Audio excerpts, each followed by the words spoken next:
नमस्कार। छत्तीसगढ़ डिबेट में आपका स्वागत है। अपराध पर राजनीति।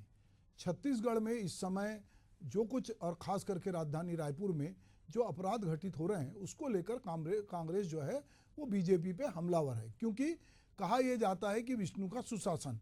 तो बार बार ये बात होती है कि अगर ये सुशासन है तो फिर ये अपराध इस तरह से क्यों हो रहे हैं। छत्तीसगढ़ प्रदेश कांग्रेस में जो है अपराधी वारदात को लेकर सरकार को लगातार घेर रही है, तो भाजपा हर वारदात में कांग्रेस का कनेक्शन तलाश कर रही है और उसकी धार को कमजोर करने की कोशिश करती है। भाजपा पूर्ववर्ती भूपेश सरकार के कार्यकाल के अपराध के आंकड़े रखकर कांग्रेस के आरोपों की हवा निकाल रही है। हाल में के दिनों में शासन की नाक के नीचे रायपुर में लगभग रोज ही चाकूबाजी और लूट की वारदातों ने कांग्रेस को सरकार पर हमला करने का मौका दिया है। गत दिनों रायपुर सेंट्रल जेल के सामने दिन दहाड़े गोलीकांड ने कांग्रेस के आरोपों को हवा दी। हालांकि गोलीकांड मामले में महापौर एजाज ढेबर के साथ आरोपी की फोटो जो है वायरल करके राजनीति गरमाई गई है। इधर राजधानी में बढ़ते अपराध को लेकर पुलिस अधिकारियों की भी पेशानी पर बल आ गया है। आईजी और एसपी ने देर रात थाना प्रभारियों के साथ बैठक की है। अपराध और अपराधियों के विरुद्ध लचर रवैये पे खरी खोटी भी सुना रहे हैं। थाना प्रभारी अपराध नियंत्रण का भरोसा दे रहे हैं, लेकिन थाना प्रभारियों के बैठक से निकलकर थाने पहुंचने के पहले ही अपराधी वारदात कर पुलिस प्रशासन को खुलेआम चुनौती दे रहे हैं। कानून व्यवस्था को लेकर सरकार भी सख्त रवैया अपना रही है। पिछले महीने मुख्यमंत्री विष्णुदेव साय ने एसपी कॉन्फ्रेंस में अपराध पर नियंत्रण लगाने के निर्देश दिए। इस बैठक के बाद भी अपराध थमने का नाम नहीं ले रहा है। आइए इस पर चर्चा शुरू करने के पहले सुनते हैं कि इस बारे में नेतागण क्या कुछ कह रहे हैं।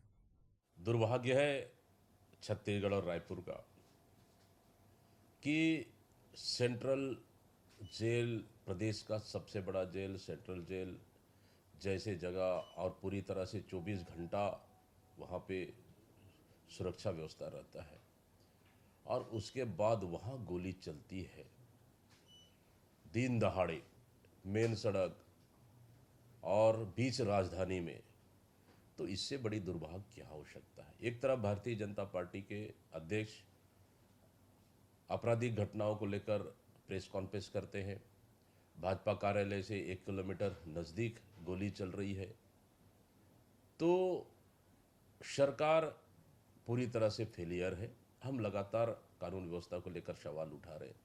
वैसे भी कांग्रेस का जो चुनाव चिन्ह है वो पंजा ही है, लेकिन इस पंजे का कितना दुरुपयोग छत्तीसगढ़ में हो रहा है कि हर एक जो अपराध हो रहा है उसके पीछे जो जांच हो रही है, जो अपराधी पाए जा रहे हैं, उसमें कांग्रेस के नेता इन्वॉल्व हैं।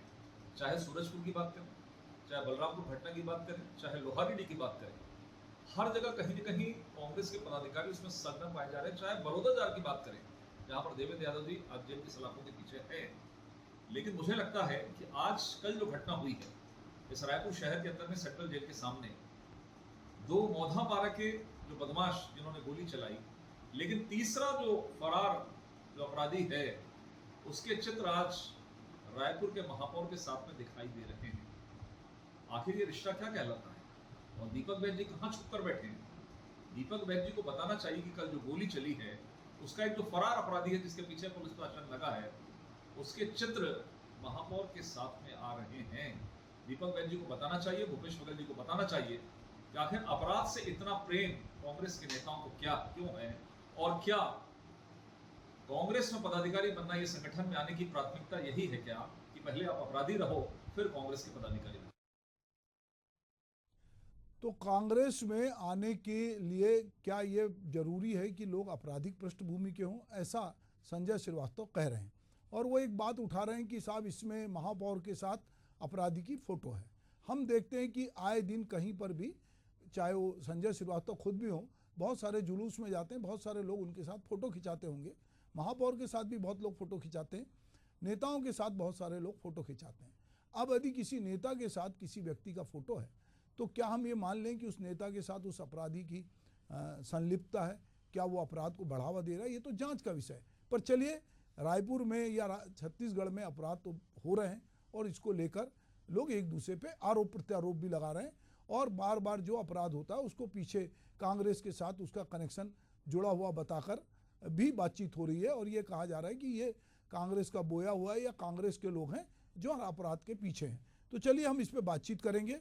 पल्लवी सिंह जी कांग्रेस की प्रवक्ता हमारे साथ हैं, उनका स्वागत है। डॉक्टर गंधर्व पांडे बीजेपी के प्रवक्ता हैं, उनका भी स्वागत है। और के सिकंदर मेरे सहयोगी स्टूडियो मेरे साथ हैं, मैं उनका भी स्वागत करता हूं। तो पल्लवी जी, सबसे पहले कांग्रेस जो कि अपराधों को लेकर बीजेपी को घेर रही है, सुशासन को लेकर घेर रही है, पर बीजेपी कह रही कि साहब ये पंजा जो है ये पंजे के ही सारे अपराधों की जड़ में है और ये कहीं ना कहीं कांग्रेस के ही लोग इसमें शामिल हैं। उन्होंने बलौदा बाजार की घटना के लिए बोल दिया, उन्होंने सूरजपुर की घटना और तमाम घटनाओं के लिए कह दिया। हमारा ये मानना होता है कि अपराधी की कोई जाति धर्म समुदाय नहीं होता, अपराधी अपराधी होता है। और जो भी अपराधी होते हैं, हो सकता है पार्टी ने, अब जैसे बीजेपी ने सदस्यता अभियान खोल रखा है तो सब लोग मिस कॉल से भी सदस्य बन रहे हैं। अभी तो बाद में जांच होगी ना कि वो लोग कौन थे, पर अब अगर कल को अपराध करते हैं तो हम ये तो नहीं कह सकते कि ये बीजेपी के लोग हैं जो अपराध कर रहे हैं। अपराधी दरअसल एक प्रवृत्ति होती है। तो चलिए पल्लवी जी, पर नाम कांग्रेस का बहुत आ रहा है, तो जरा थोड़ा बताइए कि इसमें कांग्रेस की क्या भूमिका है। जी मिश्रा जी, सबसे पहले नमस्कार और आपके मंच के माध्यम से सभी प्रदेशवासियों को और आपके सारे परिवार को मेरी तरफ से दिवाली की हार्दिक शुभकामनाएं। गंधर्व भाई को भी, के सिकंदर जी को भी, सभी को मेरी तरफ से शुभकामनाएं। सबसे पहली चीज मैं जो रखना चाहूंगी कि चुनाव, अगर हम अपने पार्टी के चिन्ह को, अगर हम उसमें प्रश्न चिन्ह लगाते हैं तो कमल का जो फूल है वो समृद्धि, सुख, शांति का प्रतीक है। वो एक ऐसा पुष्प है इकलौता जो कि कीचड़ में खिलता है और सबको आकर्षित करता है अपनी तरफ। आज 10 महीने हो गए हैं भाजपा को शासन में आए हुए, और जो स्थिति बदहाल है, बद से बदतर होती जा रही है, इसके लिए हम सभी आज की टाइम पर परेशान हैं। आप लोग सभी जानते हैं कि टके सेर भाजी, टके सेर खाजा, अंधेर नगरी चौपट राजा की स्थिति आज हम सभी झेल रहे हैं। आप चाहे इंटीरियर गांव की बात करें, वहां से लेकर आज राजधानी के मरीन ड्राइव तक, कहीं पर भी कोई भी सुरक्षित नहीं है। मैं महिला हूं, मैं महिला सुरक्षा के बारे में भी सवाल उठाना चाहूंगी। ऐसे बहुत सारे मुद्दे हैं जिनके बारे में हम लोग बातचीत करना चाहते हैं। लचर कानून व्यवस्था है और लाचार सरकार है। इसके लिए कौन जिम्मेदार है, इस पे हम तरह तरह के सवाल आज सभी लोगों को पर जा रहे हैं। बात अगर फोटो की आ रही है तो हम लोग सोनू राजपूत जी, जो कि मंडल उपाध्यक्ष हैं भारतीय जनता पार्टी के, उनके साथ भी उसी अपराधी की पिक्चर जो है वो आज उसी तरह से वायरल की जा रही है। तो किसी के साथ की फोटो, क्योंकि हम सभी नेता हैं और सार्वजनिक जीवन जीते हैं, कौन किसके साथ फोटो खिंचवा रहा है हम सभी को नहीं जानते हैं। तो उसको लेकर आधार बनाकर अगर हम कांग्रेस पर ही धावा बोलने की कोशिश कर रहे हैं, अगर आप 15 साल की व्यवस्था की बात कर, अगर हम विपक्ष है हम जरूर मुद्दा उठाएंगे, लेकिन बेकार में हम सवाल नहीं करते हैं। दूसरी बात यह है कि 15 साल आप लोगों ने जब शासन किया तब तो फिर हम लोगों ने सुरक्षा पे बवाल नहीं किया था, या सुरक्षा पे इतने सवाल तो नहीं उठे थे।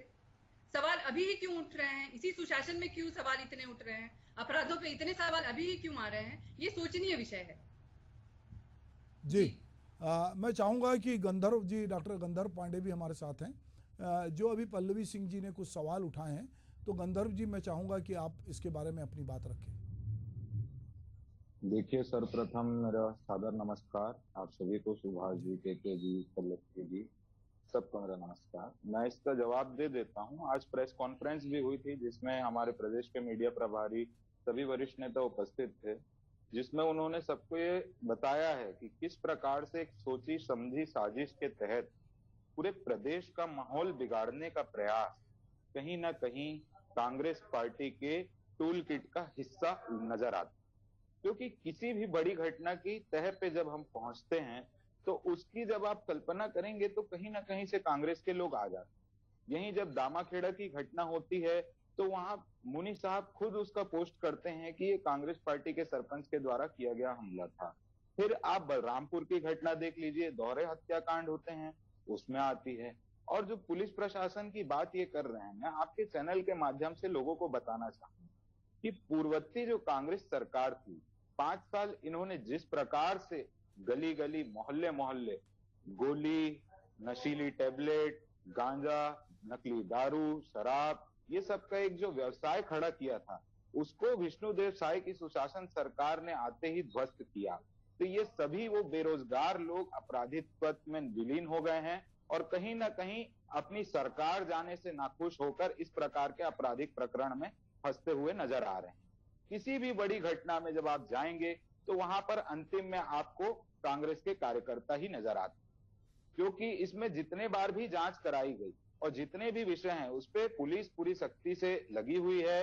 बार बार पेट्रोलिंग हो रही। रायपुर शहर में आप देखेंगे दिवाली के बाद से एसपी डीएसपी रैंक के अफसर पेट्रोलिंग में निकले हैं, नाकाबंदी कर रहे हैं और जो भी आपराधिक तत्व है उन्हें तत्काल पकड़ा जा रहा है। ये जो सेंट्रल जेल वाली घटना हुई उसमें भी नाकाबंदी करके दुर्ग के पास तत्काल 2 लोगों को पकड़ा गया। जो अपराधी फरार चल रहा है उसका एक फोटो वायरल हो रहा है, उसमें आप देखेंगे तो वो भी जल्द ही पकड़ा जाएगा। इस प्रकार से जितने भी आपराधिक तत्व हैं उन सबको पकड़कर जेल में भरने का काम अगर कोई कर रहा है तो विष्णुदेव साय सरकार कर रही है। और मैं आपको बता दूं, आज अभी जो एसपी की बैठक हुई उसमें निर्णय लिया गया है जितने पुराने हिस्ट्री शीटर हैं जो इस प्रकार के आदतन अपराधी हैं उन सबको निगरानी शुदा रखकर सबकी रिमांड की जाएगी। दोबारा उनसे क्या है उनका वो किस स्तर पे अभी भी अगर किसी आपराधिक कामों में विलीन है तो उन्हें वापस जेल भेजने का भी प्रबंध किया जाएगा। इस प्रकार से पुलिस भी अपनी मुस्तैदी से लगी हुई है और कहीं ना कहीं क्राइम घटाने की पूरी कोशिश कर रही है। और सुशासन की सरकार है, जितने भी आपराधिक तत्व होंगे उनके खिलाफ सख्त से सख्त कार्रवाई, कठोर से कठोर धाराएं लगाकर न्यायपालिका के द्वारा उन्हें जेल में बंद करवाया जाए। जी गंधर्व जी, आप ठीक कह रहे हैं। मुख्यमंत्री ने भी पिछले दिनों बैठक ली थी और उसने चिंता जाहिर की थी और फटकार भी लगाई थी। बावजूद ये है कि देखिए, हम ये बहुत आसान हो सकता है कि हर ब्लेम, हर अपराध के लिए कांग्रेस को हम जिम्मेदार ठहराएं और इससे सत्ता खुश हो सकती है, पर ये पुलिस का फेलुअर है, कहीं ना कहीं उसका सूचना तंत्र का फेलुअर है। और जो अपराधी हैं उनके हौसले बुलंद हैं। ठीक है, हम ये कह रहे हैं कि अपराधियों की आपसी रंजिश है, कोई ने किसी को जेल के अंदर चाकू मारा तो उसका भाई को दूसरा आदमी आके गोली मारने के लिए आ गया, कहीं किसी के साथ किसी ने कुछ और किया। तो ये जो घटनाएं हैं उसको यदि हम राजनीतिक चश्मे से देखने की बजाय ये देखें कि ये अपराध क्यों हो रहे हैं, इसके लिए कहाँ से क्या रिस्पॉन्स। अगर जेल के भीतर चाकू चल रहा है तो ये भी एक चिंता की बात है कि जेल में चाकू कैसे चला, और जेल में चाकू चला तो वो चाकू मारने वाले आदमी यहाँ पे आने वाला है, इसकी सूचना अपराधियों को पहले से कि उसका भाई आज मिलने आने वाला है। ये घटना एक जो जेल के सामने की, सी बहुत सारी घटनाएं। मेरे सहयोगी सिकंदर हैं जो लगातार हम लोग इस पे बातचीत करते हैं। तो मैं चाहूँगा सिकंदर, इन पूरे घटनाक्रम को आप किस तरह से देखते हैं?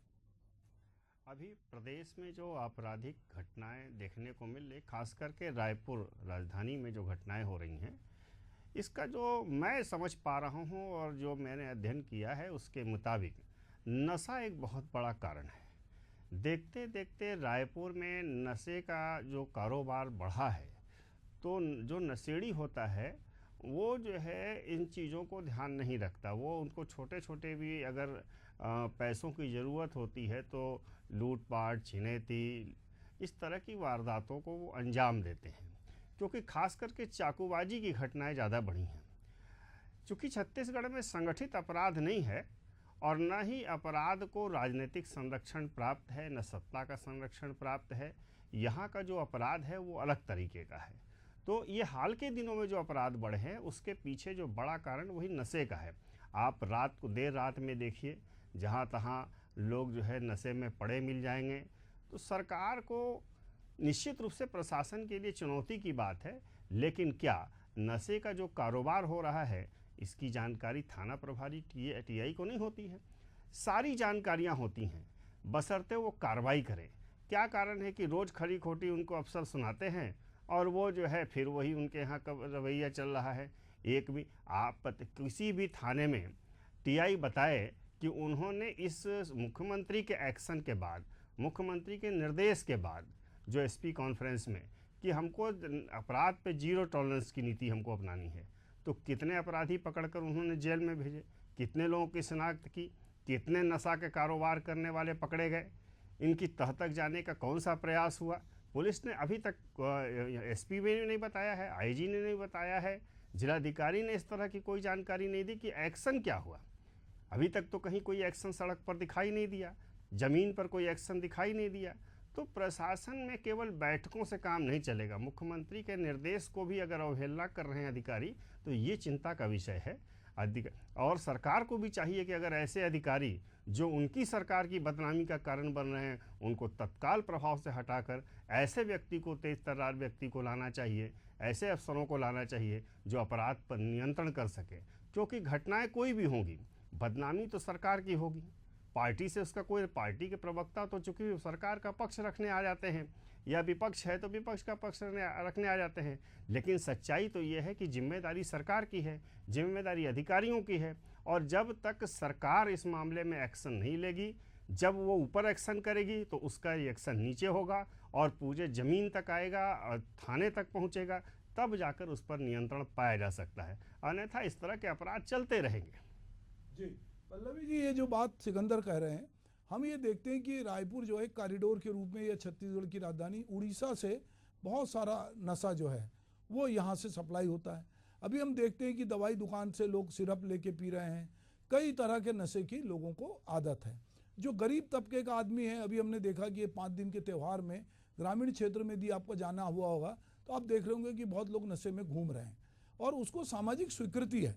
मतलब ये है कि ठीक है, हम प्रशासन की बात करें, सरकार की बात करें, पर समाज में भी उसको लेकर बहुत लोग नहीं बोल रहे हैं। वो देख रहे हैं कि गांव में लोग नशा करके घूम रहे हैं, मोहल्ले में नशा करके हैं और कोई रोक नहीं रहा है।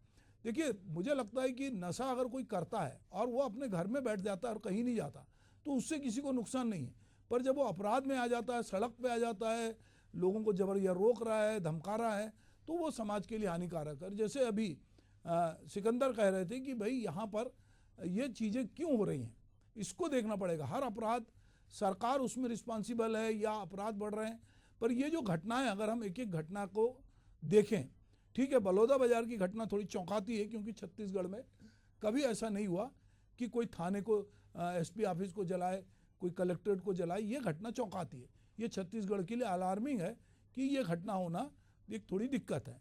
सूरजपुर की घटना भी थोड़ी सी चौंकाती है, पर ये जो अपराध की इंडिविजुअल घटनाएं हो रही, जैसे सिकंदर कह रहे हैं कि यहाँ कोई संगठित गिरोह नहीं है, कि जैसे बहुत जगह पे गिरोह होते हैं, बम्बई में गिरोह हैं, महाराष्ट्र में कुछ गिरोह हैं, कुछ पंजाब में हैं, आजकल लॉरेंस बिश्नोई का बहुत नाम आता है, बहुत लोगों का नाम आता है, पर हमारे यहाँ कोई ऐसा गैंगस्टर नहीं है जिसको कोई कहे कि ये छत्तीसगढ़ का गैंगस्टर है।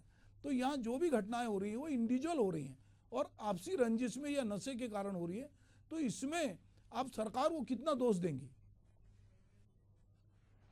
जी देखिए, अगर इसी तरह का हालात चलते रहेंगे तो बहुत समय नहीं लगेगा कि हमारे यहाँ पर भी कोई लॉरेंस बिश्नोई पैदा हो जाए, क्योंकि जो स्थिति अभी निर्मित हो गई है, पूरा शासन, पूरा प्रशासन, पूरा तंत्र, सब कुछ अभी लगकर भी अपराधों को रोकने में असफल और बिल्कुल बुरी तरह से डिस्ट्रॉय हो चुका है।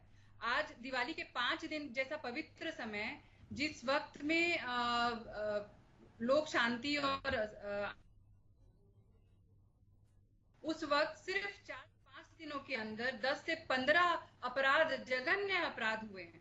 आप सभी को इसके बारे में जानकारी भी होगी, लेकिन मैं बिल्कुल इस बात पे इत्तेफाक रखती हूँ सर, क्योंकि देखिए हुआ क्या है कि बलौदा बाजार जैसी जो घटना है उसको कोई भी आज तक नहीं भूला है। अभी तो रोज ही एक से बढ़कर एक बड़े बड़े अपराध हो रहे हैं, लेकिन बलौदा बाजार की जो घटना है वो वाकई किसी को भी भरोसे में नहीं आ पाया था बहुत दिनों तक, क्योंकि आप सोचिए कि 200 गाड़ियों को कलेक्ट्रेट परिसर के अंदर में 200 गाड़ियों को फूंक देना, उसके बाद 3500 आदमी जो है वो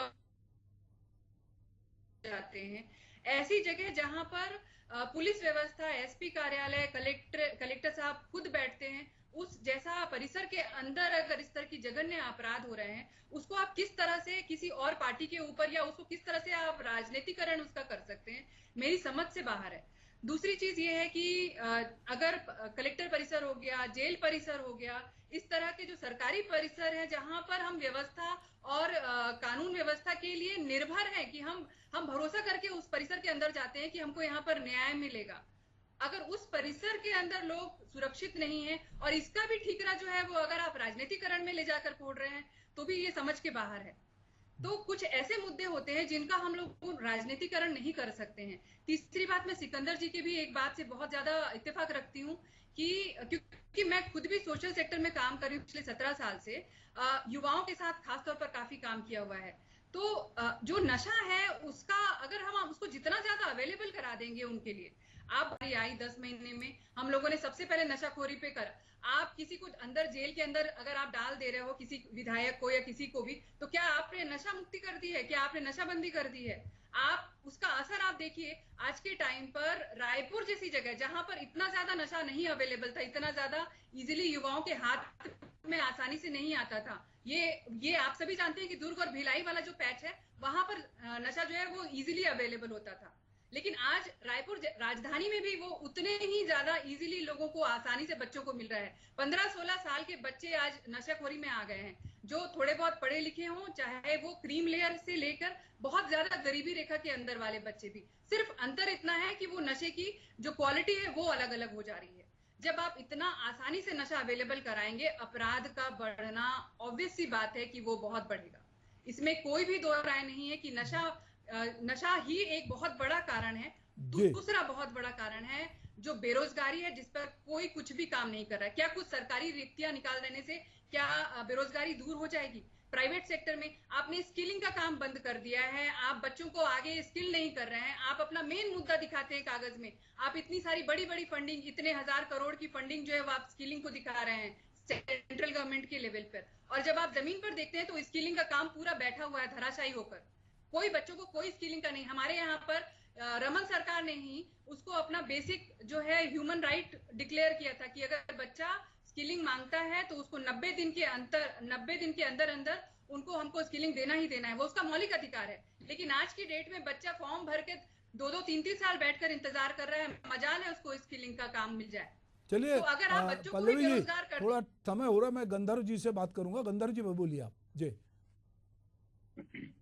देखिए, पल्लवी दीदी और हमारे वरिष्ठ पत्रकार के जी ने जो कहा, कुछ विषयों का मैं जवाब दे देता हूँ। ये बता रही हैं 2-2, 3-3 साल से लोगों को स्किलिंग के लिए जगह नहीं मिली। भाई पूर्व में किसकी सरकार थी? फिर उसके बाद मैं और बता देता हूँ। अभी आप आज की स्थिति देखेंगे, ये बोल रहे हैं कि कार्रवाई नहीं हो रही, अधिकारियों पे सख्त होना चाहिए, सरकार को सख्त होना चाहिए। तो आज तक के छत्तीसगढ़ के इतिहास किसी गृह मंत्री ने अगर पूरा थाना निलंबित किया है तो हमारी सरकार ने किया है, विष्णुदेव साय जी की सरकार ने किया। इसके अलावा ये जो नशे की बात कर रही हैं, दुर्ग भिलाई के पैच में नशा था, ये मतलब एक आपके चैनल के माध्यम से दीदी खुद कबूल रही हैं कि दुर्ग भिलाई में नशे का पैच बना के रखा था, जहां से रायपुर में सप्लाई की जाती थी। मैंने सर्वप्रथम आपके चैनल के माध्यम से यही कहा कि नशाखोरों को, इन नशे के व्यापारियों के ऊपर शिकंजा कसा गया है, जिसके कारण अभी आपराधिक तत्व में विलीन हो चुके हैं। और रही बात कि अधिकारी क्या कर रहे हैं, तो रायपुर शहर में सबसे पहले निजात अभियान चलाया गया। उस निजात अभियान के तहत बहुत सारे अपराधियों को, बहुत सारे नशाखोरों को सुधारा भी गया और बहुत सारे लोगों को पकड़ा भी गया। अभी जो वास्तविक स्थिति जब आप देखते हैं तो इसमें स्पष्ट होता है कहीं ना कहीं कांग्रेस के लोग हैं। ये जो पूर्व में इन्होंने गृह मंत्री बना के रखा था आदरणीय ताम्रध्वज साहू जी को, वो एक बार भी कवर्धा नहीं गए, एक बार भी ईश्वर साहू के घर नहीं गए। आज इसी कारण इनके पूर्व मंत्री हारे हुए हैं। रविंद्र चौबे जी ईश्वर साहू से चुनाव हार जाते हैं, उसका मुख्यतः कहीं ना कहीं कारण इनकी असंवेदनशीलता ही है, क्योंकि उस जगह पे अगर वो चले जाते, ये विषय गंधर्व जी